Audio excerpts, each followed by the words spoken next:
Hello and a warm welcome to our show, Love Athletics. In this program, we bring you the latest highlights from our sport with expert input from different continental areas. So we're here in Budapest and it's wonderful. The competition is about to start. So today we're leaving the floor to the athletes. We had the US athletes press conference, Italian athletes press conference. So let's give the floor to them.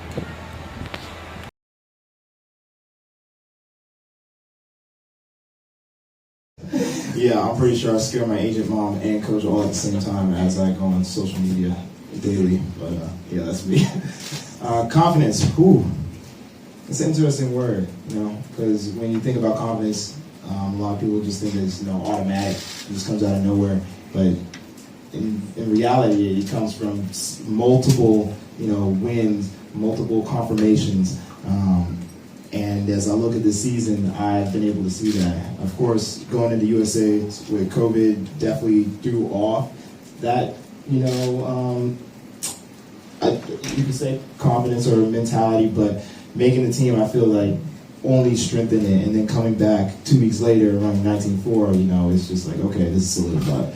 And as I'm going through practice every day, it's like, all right, I'm seeing the proof. I'm seeing the numbers. I'm working with Ralph Mann. I'm seeing numbers I've never hit before. And, if he's getting excited, which is a guy who does not get excited at all, like my coach over here, then I have a good reason to believe that I'm going to do something that I've never done before. It's different. Texas is really different than California. But through it all, I just had the constant support of my parents, my brother, and my sister. And I think anyone who's been at USA's has probably seen my dad running all over the track, and we have a handshake we do before and after every race, and so it's special to be able to share the biggest moments of my life with the people that I love the most. And I can't say enough good things about them. My parents are going to be here, my big brother's going to come too. So yeah, I adore them, and it's a process that we go through together, and I feel strengthened by their love and their support, and my belief in myself is strengthened by their belief in me. All right, thank you. Hurdles, but it seems like the longer hurdles seems to be your bread and butter. How have you kind of managed that balance, and do you ever foresee yourself going potentially for the double again at USA's one time? Oh, I definitely foresee myself going for the double at USA's. It's been, at every level of my career, there's been a point where people have said, you're going to have to choose, you're going to have to pick one. When I first got to college, it's kind of what I was hearing, and then I doubled at NCAA's. And then I did really well at Olympic trials. And so it's kind of a matter of, as I get better, as I gain more skills, gain more tools, as I train harder, as I become stronger and faster, things in both events change. And so I've trained 100 hurdles this year. I love it. That's the event that got me into track. I don't think it's something I'll ever let go of. Even if I decide one day I'm only going to compete 400 hurdles, I still want to do 100-meter hurdle training. But I think the ability to do both is what makes me great. A lot of technique work in 100-meter hurdles, a lot of tenacity, a lot of ferocity. That makes my 400-meter hurdle race better. The strength required for 400-meter hurdles, the discipline, the grace under pressure, the grace in the midst of pain makes me a better 100-meter hurdler. So I definitely want to double in the future. It's just a matter of the timing being right. As Mia just talked about, 100-meter hurdles, both events are unbelievably competitive. So it just takes a lot of strategizing with my coach and maximizing my potential in both. And when the timing is right, I know it's going to be there. And it's just something I look forward to. Well, then over the years, they always talking track in the US is losing popularity, ESPN is ignoring it. And then you come to every meet and you kill everybody. You're always first, you're relevant in every discipline. What keeps American track so strong in the lack of maybe media support? I think we're strong in spite of the lack of media support. I think a lot of us kind of have this underdog mentality where, especially if you go to university, you see people who are playing football or playing basketball are getting that attention, and you work just as hard, if not harder than they do. And so it becomes a driving force. Like, okay, we might not get millions of views, we might not beat Sunday Night Football, but that doesn't mean my sport, my talent, my contributions are invalid. And I think that the track community in the U.S. is very tight-knit. Like, I've known Noah since 11th grade, 10th grade, and we reinforce each other. You know, it'd be lovely to have that outside media validation. It'd be wonderful to get the attention that other sports in the U.S. get, but frankly, we don't need it. We don't need it to perform. Fair. We don't need it to perform to the best of our abilities. It doesn't make or break our performance. Cameras on, cameras off. We are going to show up and show out every time, because for ourselves, for our personal pride, and then for the different rivalries that you have. If you know someone's going to come with their best every day, if you know it's going to take everything you have to make the team, you can't afford to take time off or to train light because your competitor's not going to. Just because there might not be the media there doesn't mean we're not all going to take it seriously. So I think that we're a really disciplined group of people, and the standards have been set for us. And I think the nature of track and field is to look at the past, look at the present, but look at the past and ask, how can I be the best ever to do this? Not the best right now, but the best ever. Whether or not everyone in the U.S. is paying attention, that doesn't change what those times are. And I want to put my name next to those times. I want to surpass those people. So there's always accountability coming from a bunch of different areas, and we would love to have more media attention, but it's not required. It's not required to be the best. 200-meter champion. We'll see you here in the 200 meters, but what other races do you suppose we're going to see you in? We're hearing a lot about, you're in both relay pools, so where can people expect to see you outside the 200? So outside of the 200 this year, you can expect to see me in the mixed 4x4 final tomorrow evening, the 4x1 final next week, and the regular 4x4. So I'm trying to make up for missed medals last year. Just talk a bit about the mixed relay and how important that is and how seriously athletes take it. Some talk previously that people didn't really rate it. Now it's becoming established. How much of an important event is it for you and the team? Well, I think it's a really important event. One, because it's a new challenge. It's a way to work with other teammates that typically you don't get a chance to work with in other events or other relays, given that it's mixed in the nature of the event. It's really exciting because you have new goals that you can set forward too. I mean, we're eyeing a world record, and that's a great new challenge. And as athletes, that's something that we're always looking to do, which is push ourselves and challenge ourselves.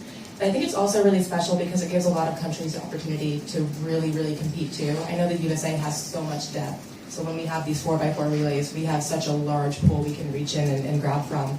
But given that you only have 2 athletes of each gender on the relay, it provides a really, really exciting competition for everyone to watch.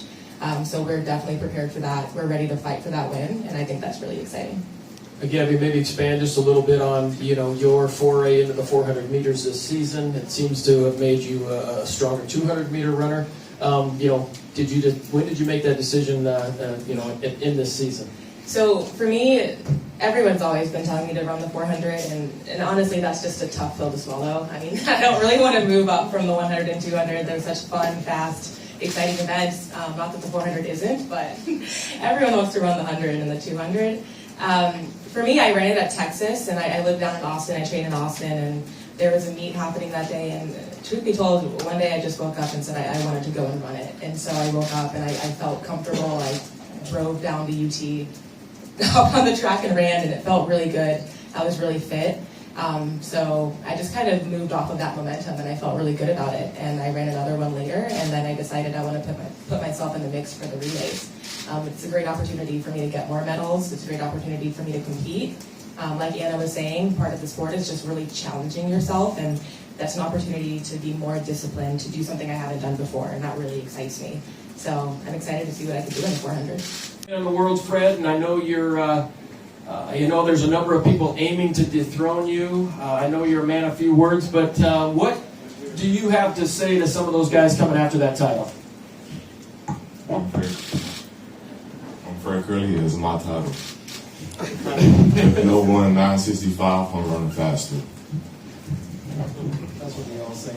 I watch you on social, I follow you on social media, and you're doing a lot of farming. And I got to ask the question: you're a farmer or a sprinter? I do it all.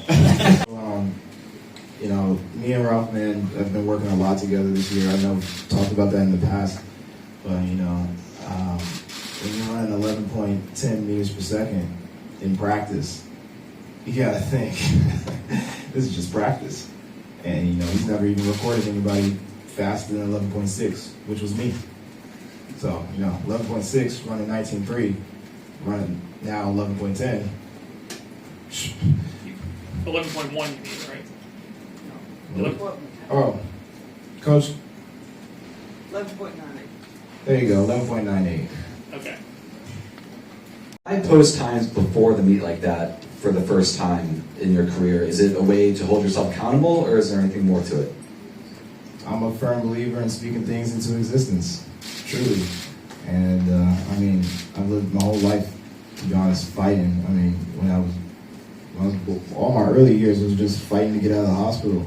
You know, after that, it was just fighting to get out of school. You know, with dyslexia, ADD, trying to find my own way. Now, you know, I'm fighting on the track.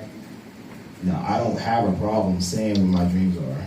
And to be honest, I find it funny when I go to, you know, races, diamond leagues, and everybody's like, "Oh, do you think you're gonna run fast?" And you know, they're scared to say it. I'm like, man, if you believe you're gonna run fast, you don't believe in yourself. You know, I don't care if you guys think I can do it or not. I don't even care if I don't do it. But I'm definitely gonna say what I believe I can do. Because if I can't tell that to myself, then how am I gonna believe it's gonna happen? She, of course, learned a lot about sprinting, of course, of the expertise of Lance Brauman, but she also told us that your advice is very worth for her, and because you can explain techniques so well. In what way, maybe, does she inspire you? To be honest, she's a dog. You know, as Coach B puts it.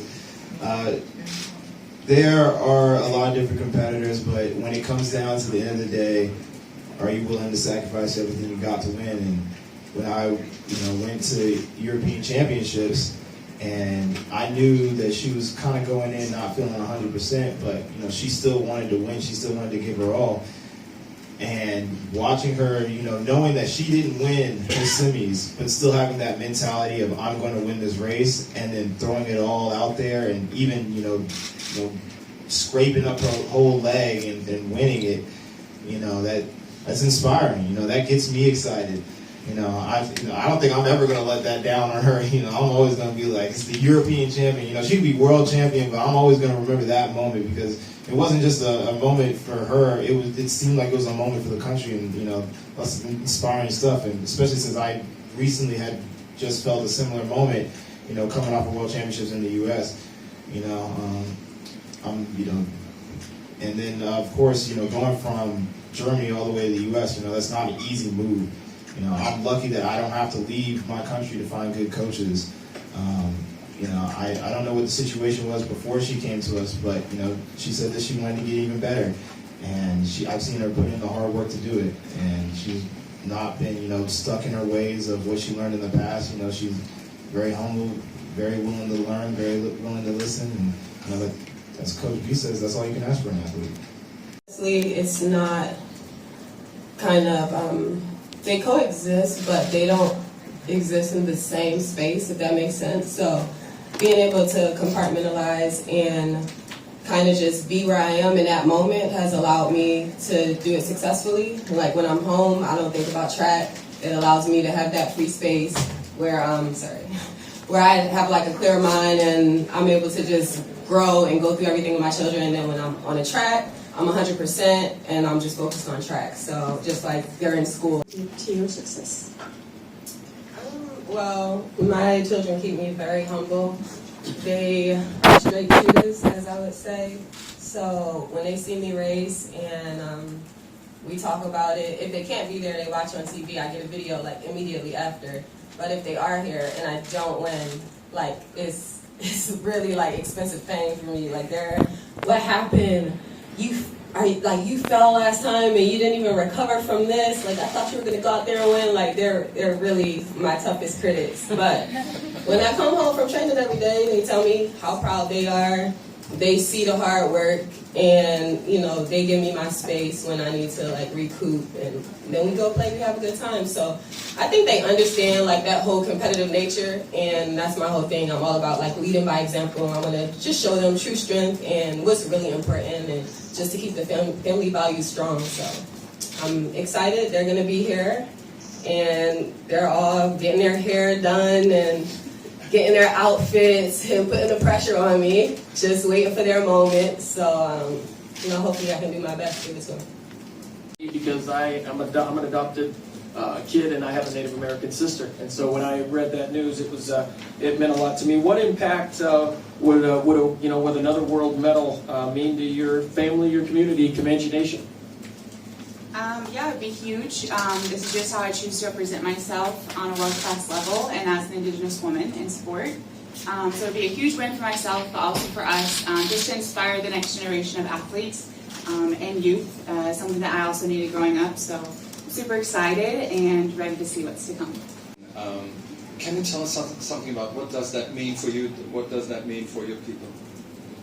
Yeah, it just means that we are still here today. The history of our nation is a lot. It's very sentimental to me, and I'm fortunate that a lot of kids in the school system aren't learning the traditional and correct history. But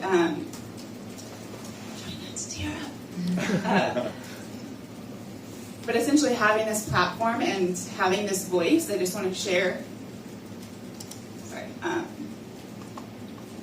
Share my journey and to just try to influence those around me, and as inspirational as they are, I just want to be that voice and be that person to shine a light on the Native nations and hold that proudly as much as I wear USA and how much that means to be a United States citizen.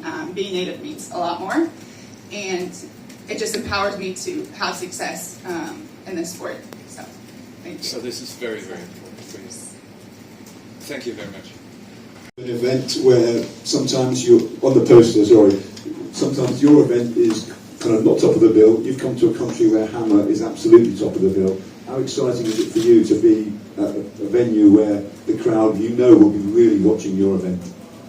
I'm excited. I'm excited to put on a show and essentially just these are the meets we prepare for, and it's super important to come to a country that appreciates Hammer and respects Hammer. And so we're going to definitely give a show coming from the States, hopefully get a sweep. That's the main goal. But yeah, flying into the airport and seeing the women's Hammer as the front and center character, it was super awesome and super empowering. So I'm excited. You mentioned that you'd like to go for a podium sweep, and North American ladies trusted the podium in Eugene. You have 7 of you in the top 7 spots in the top list this year. Does this give you extra motivation, this really strength of the U.S. Throwers, especially in the Hammer? Most definitely, yeah. We have Deanna coming back strong from off injury, world champion, Brooke, world champion, me, bronze medalist. We're all individually working our own journeys very strong, but I know what it takes. I know what I put in to get to where we are, and when I started, the professional world was 73, 75 meters, and now we're just continuing up, 78, pushing 80. So it's super exciting. We're all going to go out there and give our best, but we all have the utmost potential to be 1, 2, 3 for sure.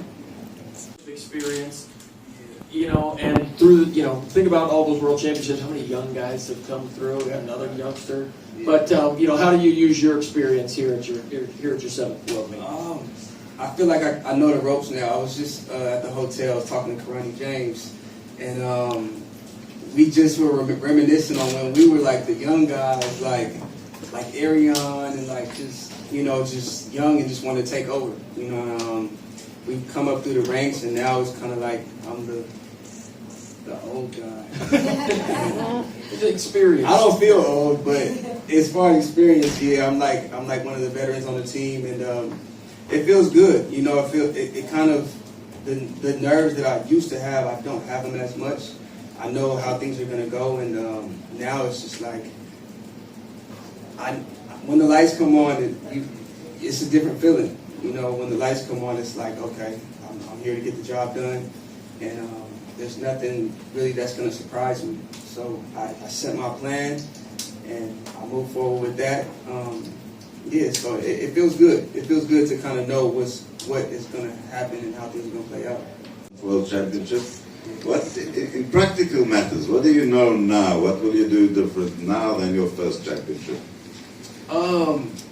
I wouldn't say I do anything different. I think it's just knowing the process, like call rooms, what time to get to the track before warm up, how long they're going to have us sitting down from when we warm up to when they take us out to the runway.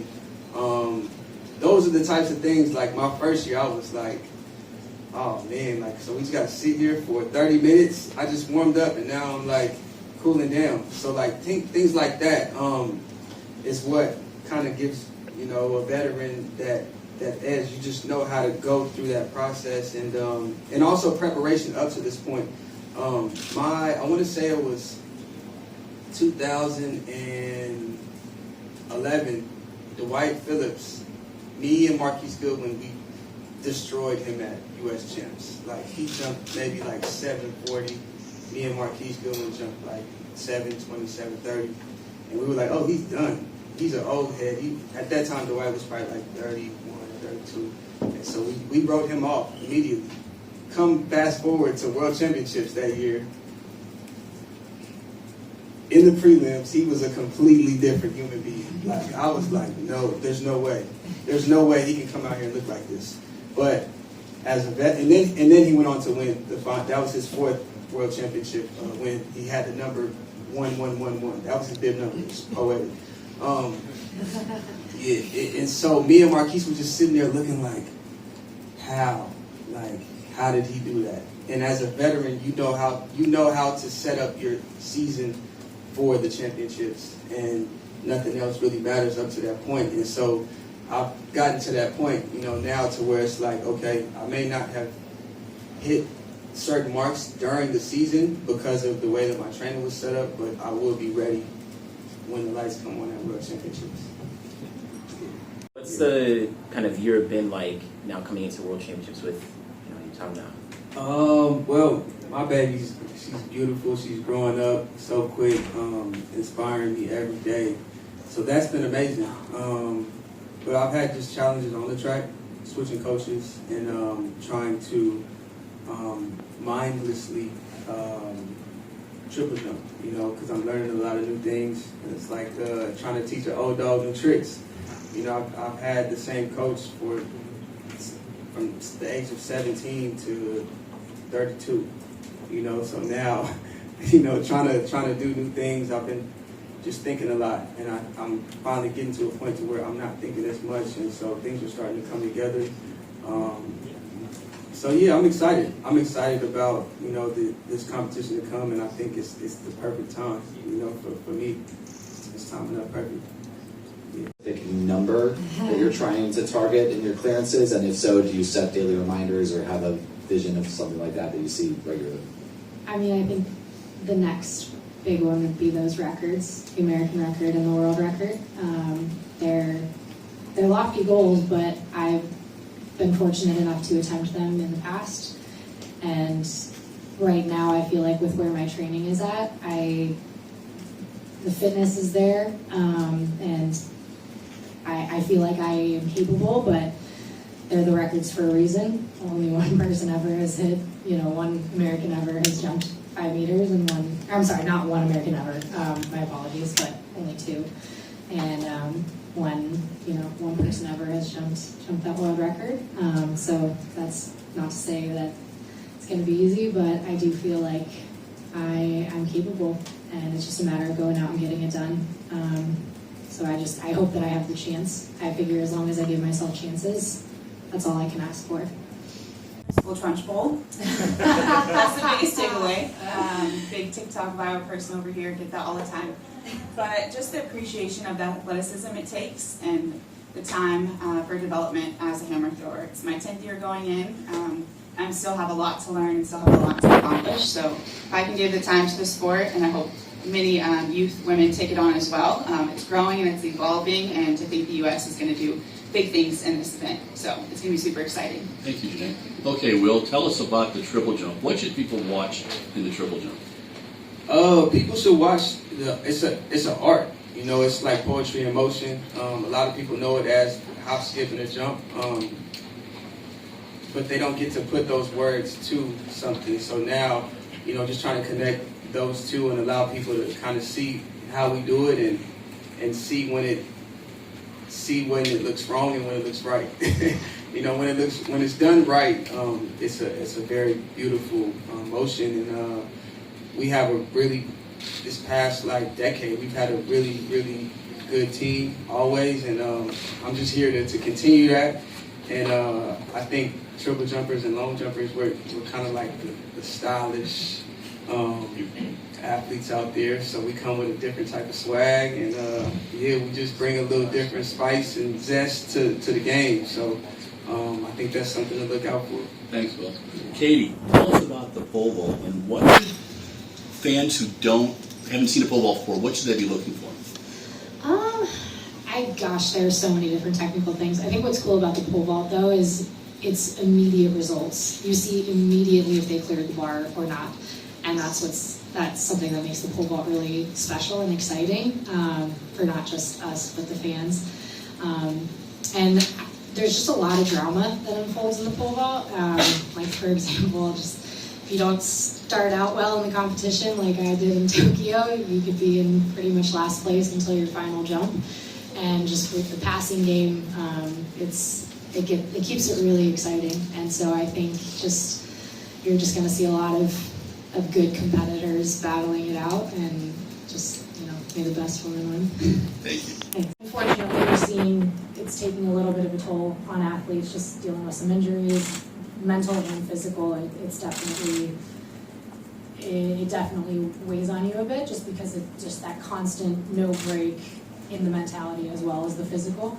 And so I know I experienced that last year with the mental and emotional kind of crash from it. And I also had some physical things as well. My ankle, I got a PRP injection this year for the first time ever.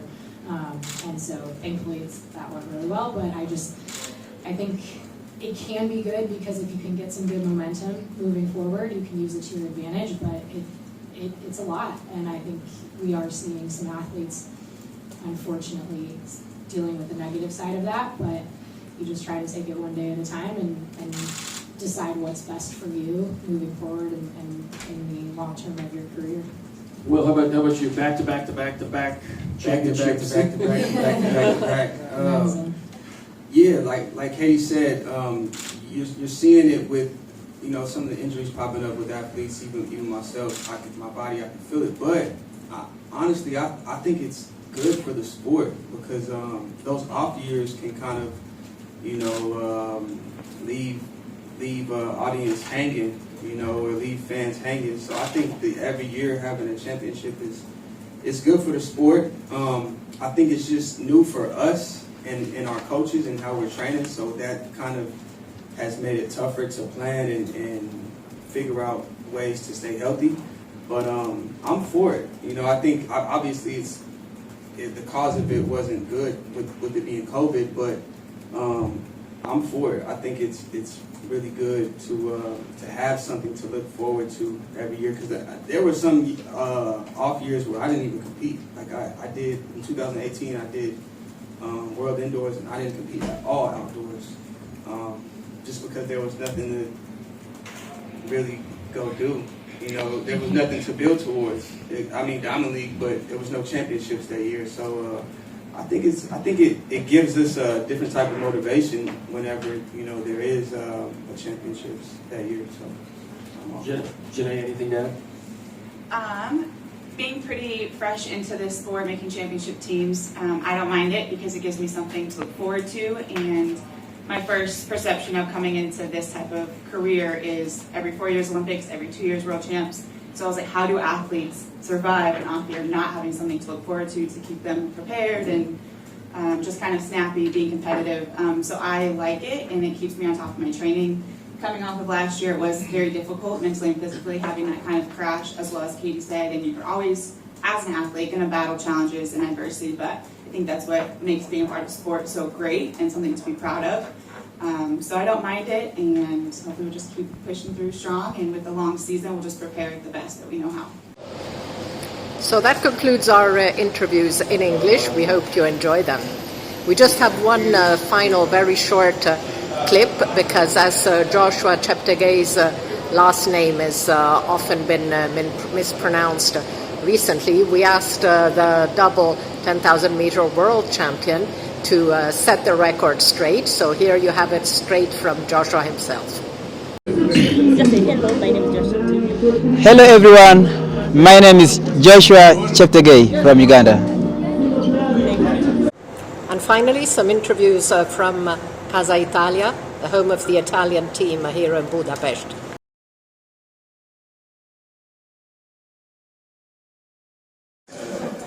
No, volevo chiederti, visto che sui social si vede tantissimo queste sfide quotidiane che fai tu con il tuo staff e tutto quanto per te è importante anche durante l'allenamento avere questi momenti di dover provare a tirare fuori sempre il meglio di te o comunque queste sfide che ti possono portare a superare sempre il tuo limite o altro?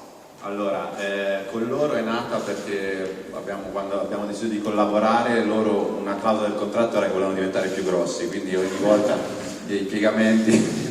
No, a parte gli scherzi, io ho sempre pensato e sempre detto che tutti ci alleniamo, tutti i nostri avversari si allenano, la differenza la può solo fare come ci alleniamo, quindi il modo e l'intensità in cui lo facciamo.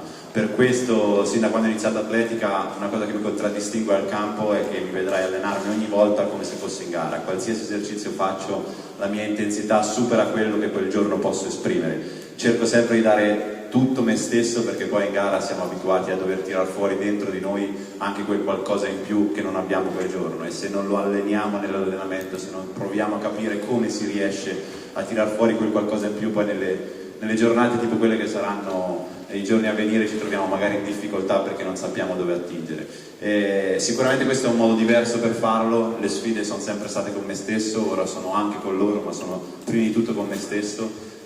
Non l'ho mai nascosto, il mio primo grande giudice sono proprio io dopo le gare, quindi mi deludo e mi sorprendo da solo, e lo stesso lo faccio durante gli allenamenti. Grazie. Abbiamo lavorato, come ho sempre detto, con Giulio e Michele con l'idea di ritrovare il mio salto, sia dal punto di vista fisico che tecnico, quindi è un po' strano da dire, ma se quando ero ragazzino i nostri benchmark con mio padre che mi seguiva erano altri, cercare di capire come migliorare il mio salto attingendo da altri atleti, guardando e studiando i miei avversari, in questo momento quello che io avevo capito negli ultimi anni, è il motivo un po' della mia separazione anche con papà, uno dei tanti ovviamente, è stato proprio che io pensavo di dover ritrovare il mio salto del pre-infortunio, non sono mai riuscito, a parte quel giorno a Tokyo, a ritrovare quelle sensazioni. Quel giorno è stato un giorno magico, un po' come se avessi lavorato talmente tanto e avessi sognato talmente tanto quel giorno che tutto è accaduto comunque, però è uscito un po', non ti dico dal nulla, ma quei salti non li avevo dentro veramente e ero convinto di poterli ritrovare, quindi quello che abbiamo fatto con Giulio dal punto di vista tecnico, sicuramente ci siamo parlati a marzo quando abbiamo deciso di collaborare, io ho detto ho bisogno di ritrovare il mio salto, quindi non voglio stravolgere la tecnica, non voglio trovare nuove risorse per saltare più alto, perché so che con quel salto oggi io fisicamente sono più performante e posso alzare quell'asticello. Quindi quello che abbiamo fatto è studiare i miei migliori salti, abbiamo un database di terabyte che siamo andati a ristudiare e ricreare, e da lì abbiamo selezionato i migliori salti e ci siamo allacciati un po' a quelli e cercato di correggere quello che è il mio salto attuale attraverso le mie sensazioni, quello che non funzionava io le riportavo a lui e ne parliamo costantemente ogni giorno, riguardiamo i salti, anche ieri in aereo riguardiamo salti vecchi e salti nuovi e li confrontiamo cercando di capire dove ancora siamo un po' deficitari, però è un colloquio, un dialogo continuo, la volontà è quella insomma di ritrovare il mio salto, non il salto di altri in questo momento. No, ci sono tanti avversari, secondo me si può arrivare ai primi come 15esimi a questo giro, speriamo una gara tattica perché devo un po' provare a tenere un po' di energia per la 35, ma sicuramente non mi risparmierò perché la 20 è più importante. Andateci allo stadio, volevo sapere se continua questa tua richiesta.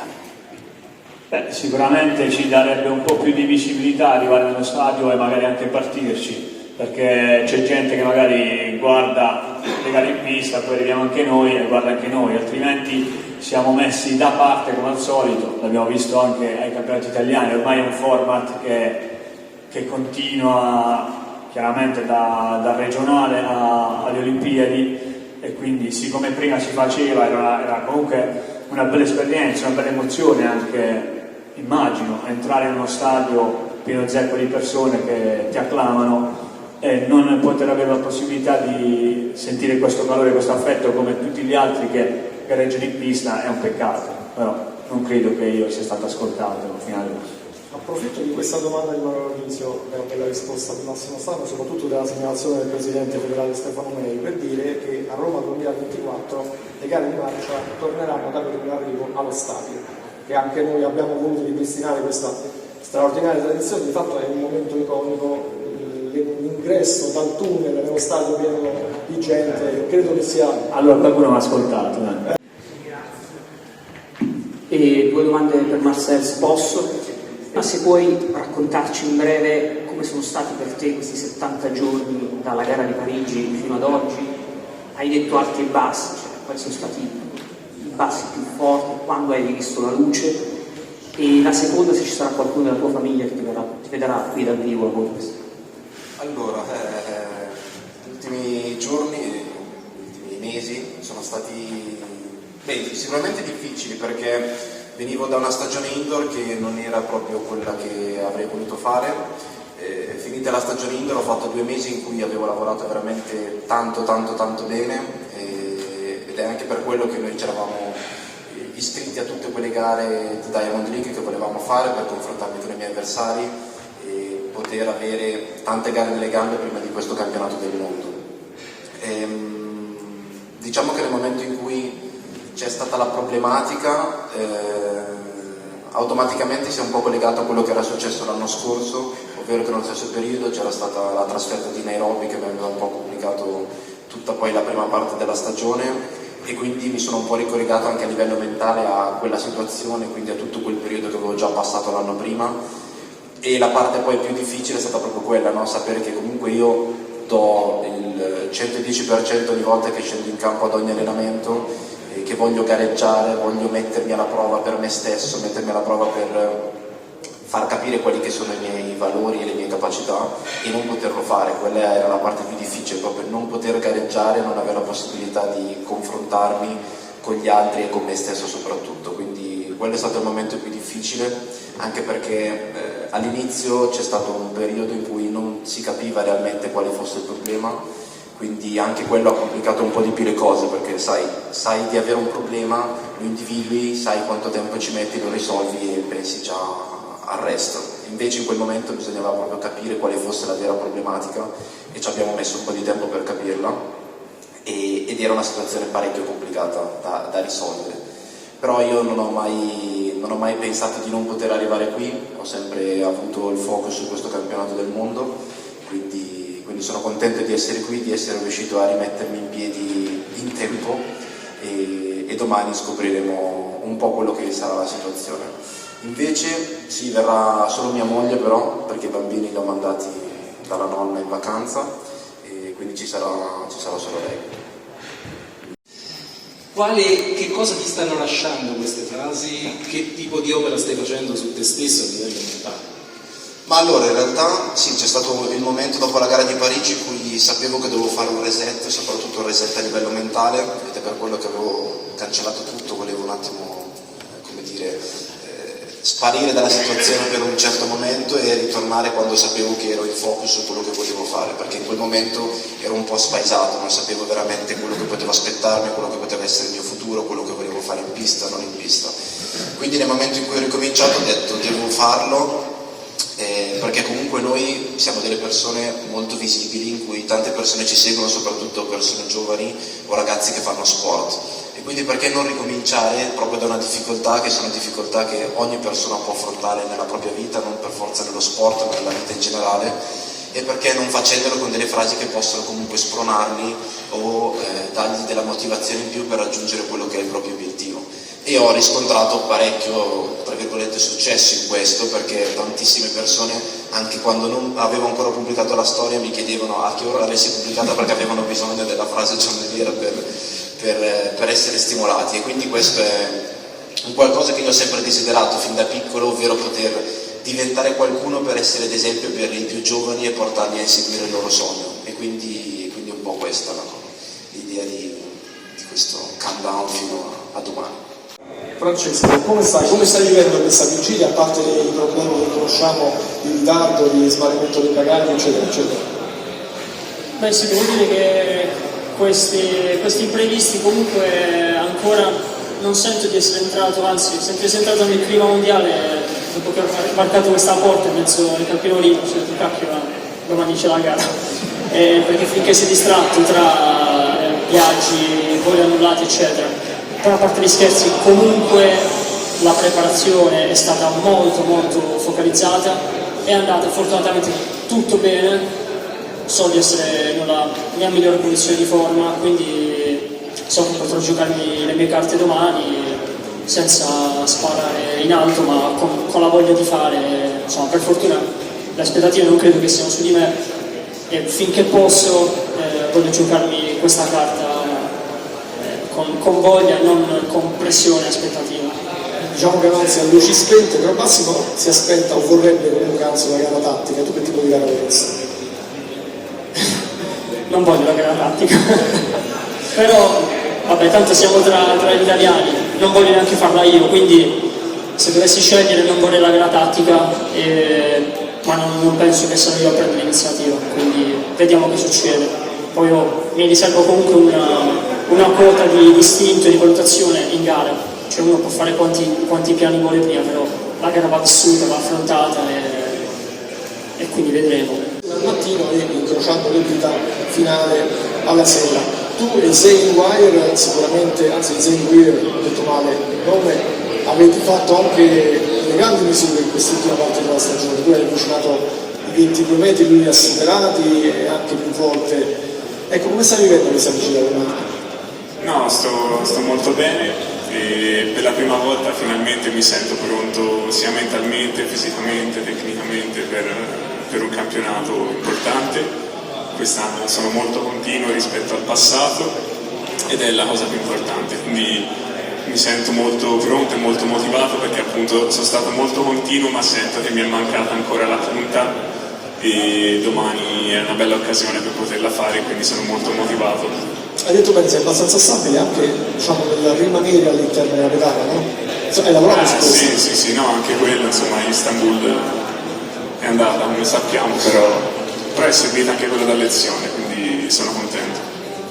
E qui qualcuno che quella gara l'ha vissuta in una certa maniera ce l'abbiamo, il Samuele Ceccarelli, no? Samuele Ceccarelli, chi ti dice la parola di Istanbul? Ma è cambiato, sono cambiate tante cose da quel momento, in primis anche la consapevolezza di potermi esprimere su certi livelli e di poter mantenere degli standard più alti rispetto a qualche anno fa. E tutto quanto, in particolare questa manifestazione è per me una cosa nuova, dalla quale principalmente voglio cercare di trarre esperienza per quelle che saranno le prossime future manifestazioni ed eventi e cercare di fare il meglio possibile, perché so che il livello insomma è altissimo, il campionato mondiale, in quanto lo dice il nome stesso, è appunto si trovano i migliori del mondo. Potermi già permettere di correre a fianco e provare insomma a sfidare tutta questa compagnia è sicuramente un grandissimo stimolo e cercherò di fare appunto il meglio possibile e vediamo cosa succede. Pensiamo a 12 mesi fa, come ti vedi oggi rispetto a 12 mesi fa? È cambiato completamente la tua vita, che è una sportiva perlomeno. Ma realmente non avrei mai pronosticato un cambiamento del genere, perché è stato proprio drastico, improvviso e sicuramente ben voluto e accettato, perché chiaramente chi come me fa questo sport e lo fa con passione credo che sia veramente il sogno di tutti quanti, appunto quello di poter performare e raggiungere dei livelli sempre più alti. E quindi avendo avuto la possibilità di arrivare a questo punto, diciamo così, quest'anno diventa quasi un po' di transizione, come se servisse per farmi il muscolo, il callo su quelle che sono queste nuove esperienze, i nuovi palcoscenici, di modo da poterli affrontare con ulteriori consapevolezze negli anni a venire. Si parla molto di questa andata quando poi arrivano questi temporali improvvisi. Sì, sicuramente è il fattore chiave che condizionerà l'impostazione di gara per tutti. Negli ultimi anni comunque gare in queste condizioni climatiche ne abbiamo fatte e tutti gli atleti le considerano, quindi presumibilmente se sarà molto umido non credo che molti partiranno forte, però sarà da valutare la mattina stessa. C'è da dire che quest'anno ci sono veramente molti pretendenti per le medaglie, secondo me più di ogni altra manifestazione. e questo non so si porterà ancora di più a una gara ancora più tattica perché nessuno si vuole esporre, oppure a un'estrema partenza forte per poter fare più selezione possibile e non portarsi dietro ancora più gente. Io, come ho detto prima, tra le due opzioni preferirei una partenza un po' più forte, perché poi dopo può succedere di tutto, invece io sto bene, quindi mi sento di poterlo usare un po' all'inizio. La tua gara invece sembra un pronostico abbastanza chiuso perché c'è uno dei dominatori assoluti di questi mondiali della propria specialità, l'americano Krauser, ma è così realmente? Purtroppo è difficile da credere il contrario, però la cosa buona è che quest'anno ho vinto il Golden Gala, ho battuto Kovacs, ho battuto Walsh, quindi mi ha fatto capire che sono battibili tutti. Krauser magari no, però insomma vediamo, l'obiettivo mio è fare bene io, poi vediamo, insomma gli altri purtroppo sono di un altro pianeta, quindi quando loro stanno bene non ce n'è per nessuno, però io faccio bene per me e poi vediamo. No, la curiosità su te, ma nel 23 rispetto al 22 in cosa sei migliorato? Nella forza, velocità, hai fatto personali particolari esercitazioni o no, a parte le misure di gara? Cioè quest'anno rispetto all'anno scorso? L'anno scorso avevo la pubalgia, quindi non mi riuscivo a allenare bene, ho fatto un'invernata dove non riuscivo a lanciare, a allenarmi bene e avevo preso anche un po' di chili, adesso ho perso quasi 16 kg dell'anno scorso. Sono arrivato al 20% di massa grassa, neanche quello aiuta tanto e sto dando continuità appunto ormai da più di un anno al lavoro e quindi di più è quello. Poi anche tante competizioni che finalmente ho riacquisito tecnicamente, anche fuori dalla pedana, tutto l'insieme di cose insomma. Poi da ragazzino vorrei anche abbastanza forte, ho fatto anche qualche staffetta. Sì, no, un po' di velocità ce l'ho, me la porto dietro e mi serve. No, mi serve questo gancio, Samuele, perché potrebbe essere un concorrente per la staffetta, ma parliamo di staffetta. Ma poi mi dispiacerebbe farlo rimanere fuori. Chiaramente prima c'è la gara individuale, però pensiamo alla staffetta, cosa ti fa pensare alla staffetta, Samuele? Allora, diciamo che sì, dopo la gara individuale, che tra il 19 spero il 20, verso la fine della manifestazione c'è la tanto amata quanto insomma controversa staffetta, perché si sa che ogni staffetta a sé può sempre succedere di tutto e il contrario di tutto, quindi abbiamo avuto modo a più riprese da quest'inverno ad oggi di provare e riprovare un po' di cambi tra i vari raduni, quindi diciamo che ci può essere sicuramente il gruppo è unito, quindi la base secondo me per far funzionare bene una staffetta, oltre alla possibilità di cambiare bene, è quella di essere convinti che insieme si può arrivare ovunque, e questo è sicuramente una cosa che già è stata più che evidente, perché siamo veramente un gruppo, direi, di amici che scherza e ride, però quando è il momento poi di fare sul serio e di portare il testimone all'arrivo lo fa il più velocemente possibile.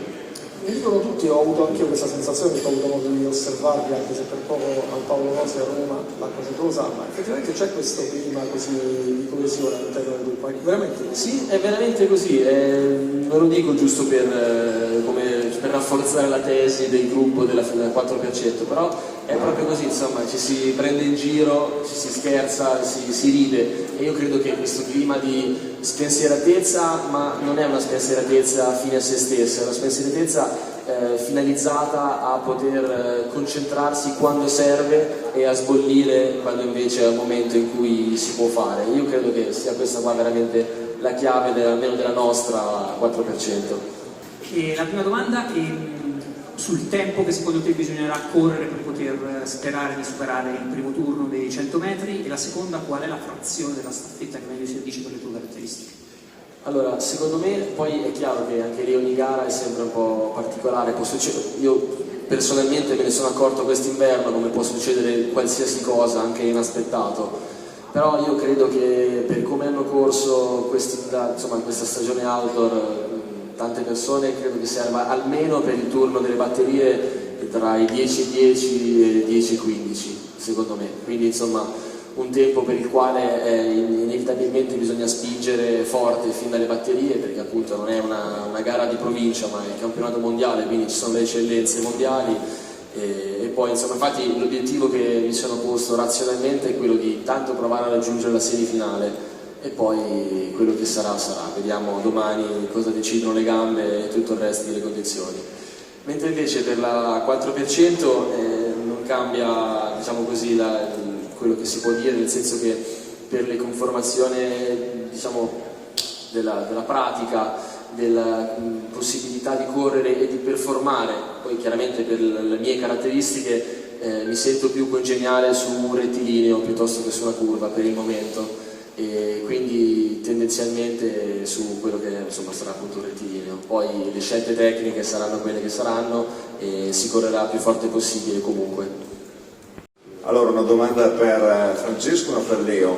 Notava prima Leo che sei ancora più magro del solito, lo fai così ti puoi nascondere meglio all'interno del gruppo, quindi per almeno 10-12 km stai lontano dagli occhi dei giudici, e invece a Leo chiederei se per provare la giusta rabbia in pedana si rivedrà un po' di volte il gol di Bowen del West Ham alla finale contro la Fiorentina. Mi hai dato un bel consiglio questa sera e domattina a colazione lo guarderò almeno. Che altro Igor che non gli ha tirato la maglietta, lì doveva buttarlo giù, però no, qualcosina mi invento perché c'è bisogno di qualcosa in più per questa occasione speciale. Io in merito al peso mi ricordo semplicemente che da quando sono piccolo che mi chiedono le persone: ma ti fanno mangiare a casa? Anche a me, pensa te. Sono passati 20 anni ma non è cambiato. Abbiamo qualcosa in comune. Però basta la volontà, quindi sì, per fortuna mangio veramente senza alcuna limitazione, e questo sono 50 kg di uomo. Nello stadio stamattina Samuele ha provato anche le partenze, come sono le pedane e com'è il rettilineo, se c'era un po' di vento a favore, come sono i blocchi, come ti sei trovato? Ma pedana molto bella, veloce, come piace a me, però con un buon grip, quindi il massimo insomma che si può chiedere. Sarà interessante vedere perché ormai hanno adottato da un po' le misure senza automatiche, senza nessuno che insomma va a picchettare come si vede sempre, però vediamo, insomma la pedana è buona, quindi tutto a posto. Io invece stamani ho visto che un pochino di vento alle spalle soffiava, quindi c'era un cono con un pezzetto insomma di nastro che spingeva a favore, quindi speriamo rimanga così, visto che potrebbe essere una...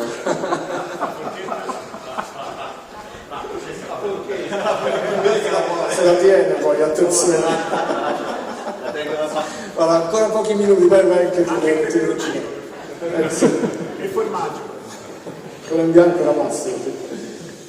Noi speriamo rimanga un po' di vento a favore, la pista mi è sembrata molto veloce, i blocchi sono particolari nel senso che con quella particolare forma non li ho ancora mai provati, però ho avuto modo stamani sia nella zona di warm up che poi con le prove di start ufficiali di trovare il giusto feeling. Io quindi credo che la pista sia veramente di altissimo livello, può essere molto performante. E c'è di buono che se sarà caldo, freddo o più o meno umido sarà uguale per tutti il clima, quindi condizionerà allo stesso modo tutti quanti, quindi insomma ci auguriamo tutti che le condizioni però siano migliori per tutti quanti.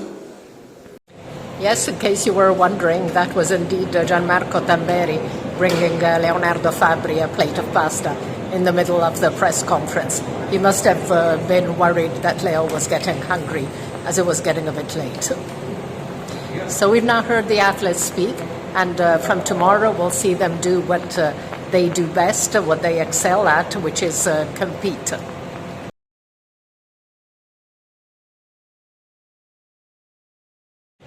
So that concludes today's show, and we will be posting daily from Budapest with interviews and photos, so stay tuned. Bye-bye.